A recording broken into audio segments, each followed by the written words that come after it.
요즘 코딩 또는 프로그래밍이 유행입니다.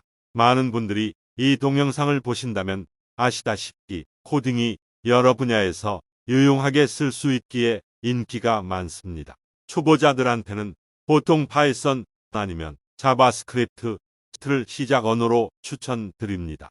이유는 좀 더 이름 있지만 어려운 언어인 자바나 C에 비해서 초보자들이 시작하기 쉽고 구문이 좀 더 단순합니다. 그렇지만 그렇게 시작해도 초보자들이 꾸준히 코딩을 배우기는 쉽지 않습니다. 그렇다면 코딩 배울 때 꼭 알았으면 하는 꿀팁들은 무엇일까요? 이 동영상에서 제가 6가지를 알려드릴게요. 꿀팁 1번, 예제 코드를 직접 실행해 보세요. 여러분이 처음으로 골프나 축구를 배우신다고 생각해 보세요. 아무리 프로들 게임을 많이 봐도 직접 필드에 나가시거나 공을 차기 전까지는 그 느낌을 이해하기 어렵습니다. 코딩도 같습니다. 아무리 단순한 예제 코드도 볼 때와 실제로 실행할 때와 전혀 다릅니다. 꿀팁 2번, 직접 코드를 입력하세요.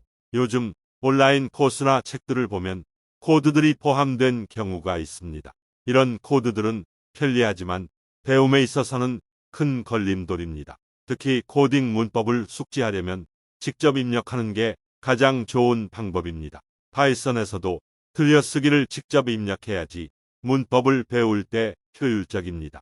꿀팁 3번, 주석을 일찍 배우고 습관으로 만드세요. 초보자분들이 가끔 하시는 실수 중 하나는 코드를 작성하다가 몇 주 쉬고 다시 하려면 기억이 안 나서 시간 소모를 많이 하는 것입니다. 이 점을 방지하는 방법은 주석 또는 코멘트를 사용하는 것입니다. 일반 코드와 달리 주석은 기계가 아닌 사람을 위한 것입니다. 주석은 코드의 입출력과 작동 방식 그리고 수정 내용을 기록할 때 사용됩니다. 꿀팁 4번, 알고리즘에 대한 이론을 배우세요. 영어나 중국어를 배울 때 인사를 처음 배우는 것처럼 너무 복잡한 문법을 처음으로 시작하는 건 좋지 않습니다. 하지만 언어 실력이 늘려면 문법을 알아야 하듯이 코딩도 알고리즘을 잘 알면 실력 향상에 큰 도움이 됩니다. 알고리즘을 배울 때 주의해야 하는 점 하나는 이론부터 시작해야 한다는 점입니다. 즉, 스스로 코딩을 하려는 생각보다 비고 표기법이 무엇인지, 왜 반복문이 비효율적인지 공부하는 것이 필요하다는 것입니다. 나중에 실력이 늘으면 직접 알고리즘 코딩을 해도 되지만 처음에는 이론을 먼저 이해하세요. 꿀팁 5번, 언어를 하나만 집중하세요. 초보자들은 흔히 파이썬을 시작하다가 자바로 바꾸었다가 다시 파이썬으로 오는 듯 갈팡질팡하는 경우가 있습니다. 아니면 처음에는 책으로 시작했다가 강의로 바꾸고 뭔가 급하게 가려는 경우가 있습니다. 그러지 마세요. 언어는 하나만 집중하고 강의나 책 신경 쓰지 마세요. 중요한 건 꿀팁 1번인 직접 실행입니다. 꿀팁 6번, 해시 코드와 스택 오버플로우를 이용하세요. 코딩이 어려운 이유 중 하나는 바로 디버깅입니다. 즉, 코드가 제대로 실행되지 않을 때 버그를 찾는 건데 처음에 코딩을 배우실 때 이것이 초보자들이 제일 어려워하는 점 중 하나입니다. 그때 도움을 줄 수 있는 건 해시 코드입니다. 거기에 가시면 다른 분들이 어떻게 오류나 버그를 풀었는지 답이나 조언을 받을 수 있습니다.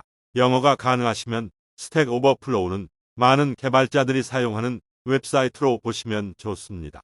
이 둘은 특히 책이 아닌 온라인 웹사이트에서 본 예제를 실행할 때 겪는 어려움을 도와줄 수 있습니다. 다시 정리해서 꿀팁 6개는 1번, 예제 코드를 직접 실행해 보세요. 2번, 직접 코드를 입력하세요. 3번, 주석을 일찍 배우고 습관으로 만드세요. 4번, 알고리즘에 대한 이론을 배우세요. 5번, 언어를 하나만 집중하세요. 6번, 해시 코드와 스택 오버플로우를 이용하세요. 이 꿀팁들이 도움이 됐기를 바랍니다. 구독과 좋아요는 영상 제작에 큰 도움이 됩니다. 감사합니다.